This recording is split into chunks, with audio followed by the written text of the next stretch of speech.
আগের দিনই ছিল ভোট, আর ভোট দিয়ে দিদি বাড়ি যায়নি, এ বাড়িতেই রয়েছে, কারণ কাল রয়েছে আমাদের বাড়ি সত্যনারায়ণ পুজো। লাঞ্চ করে আমরা সবাই গেছিলাম দোয়েলদের বাড়িতে, আর শুভম আমাদের জন্য চিপস কিনে এনেছিল। চিপসের মধ্যে কি এমন আছে বলতো যেটা দেখে দিদি এরকম রিয়াক্ট করলো? কারণ হলো 10 টাকার চিপসের প্যাকেটটায় ভরে ভরে চিপস দেওয়া। যাই হোক, সন্ধ্যাবেলায় দিদির ভীষণ ইচ্ছা করছিল ফুচকা খেতে, তাই আমরা সবাই রেডি হয়ে গেছিলাম। আর তোমাদের তো বললামই কাল আমাদের বাড়িতে পুজো রয়েছে, তাই রান্না হবে, সেই জন্য শুভ কড়াটা আমাদের বাড়ি নিয়ে যাচ্ছে। বেরোনোর সময় বুঝতে পেরেছি বৃষ্টি হওয়ার প্রবল সম্ভাবনা রয়েছে, তাই ছাতা নিয়েই বেরিয়েছি। আর যেতে যেতে দেখি বৃষ্টি পড়া শুরু হয়ে গেছে, কিন্তু ফুচকা কাকুর দোকানে ছাতা রয়েছে, তাই ভাবলাম কোনো অসুবিধা হবে না। কিন্তু হঠাৎ করে বিশাল জোরে হাওয়া দিয়ে যে ঝড় বৃষ্টি শুরু হয়ে গেল, ফুচকা কাকুর ছাতাটাই গেল ভেঙে। পাশেই একটা বাজার রয়েছে শেড দেওয়াতেই, ওখানেই সবাই দাঁড়িয়েছিলাম। আর আমরা তো এক জায়গায় চুপচাপ দাঁড়িয়ে থাকতে পারি না, তাই আমি আর শুভ ভাবলাম বাজারটা একটু ঘুরে আসি। বাজার চড়তে বেরিয়েছি গাইস, কারণ বৃষ্টি পড়ছে।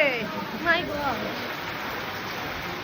কি আর করা যাবে, ফুচকা খাওয়া হলো না, তাই আসার পথে চাউমিনের দোকানে দাঁড়িয়েছিলাম। কিন্তু যা জোর বৃষ্টি পড়ছিল, আমি আর দিদি বাড়ি চলে গেছিলাম, শুভ আর দোয়েলি দাঁড়িয়েছিল দোকানে। ঘরে এসে খেতে খেতে ভাবছিলাম সবাই যখন একসাথে আছে তাহলে একটা মুভি দেখা যাক, সেটাই সার্চ করছিলাম। তারপর ফাইনালি এই মুভিটা দেখতে বসলাম। তোমরা কমেন্ট করে জানাও তো মুভিটার নাম কি, আর তোমরা কারা কারা দেখেছো। আমি, দিদি আর দোয়েল তো এই মুভিটা অনেকবার দেখেছি, বাট তোমাদের শুভম দা নাকি এই মুভিটা এখনো পর্যন্ত একবারও দেখেনি, এটাই প্রথম দেখছে।